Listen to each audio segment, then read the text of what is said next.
পড়ুয়াদের মহাকাশ সম্পর্কে সচেতন এবং উৎসাহী করতে চায় ইসরো। এর জন্য ইসরোর ভ্রাম্যমাণ বাস গোটা দেশ জুড়ে শিক্ষা প্রতিষ্ঠানগুলিতে ঘুরছে। এদিন ইসরো এবং ভিভিএম পরিচালিত স্পেস অন হুইলস প্রোগ্রামের গাড়িতে এসে পৌঁছলো কোচবিহার মহারাজা নৃপেন্দ্র নারায়ণ হাই স্কুলে।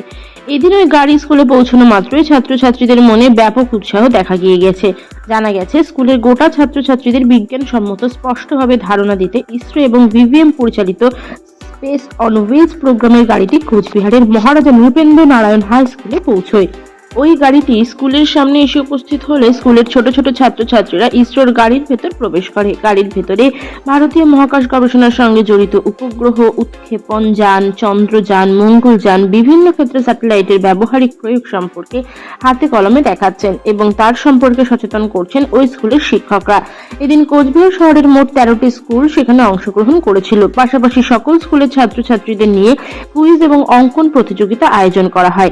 এদিন এই বিষয়ে মহারাজা নৃপেন্দ্র নারায়ণ হাই স্কুলের প্রধান শিক্ষক জানান, দেশের স্কুল পড়ুয়াদের মহাকাশ সম্পর্কে সচেতন এবং উৎসাহী করতে চায় ইসরো। এর জন্য ইসরোর ভ্রাম্যমাণ বাস গোটা দেশ জুড়ে বিভিন্ন শিক্ষা প্রতিষ্ঠানগুলি ঘুরছে। এদিন ইসরো এবং ভিভিএম পরিচালিত স্পেস অন হুইলস প্রোগ্রামের জন্য কোচবিহার মহারাজা নৃপেন্দ্র নারায়ণ হাই স্কুলে ওই গাড়িটি এসে পৌঁছয়।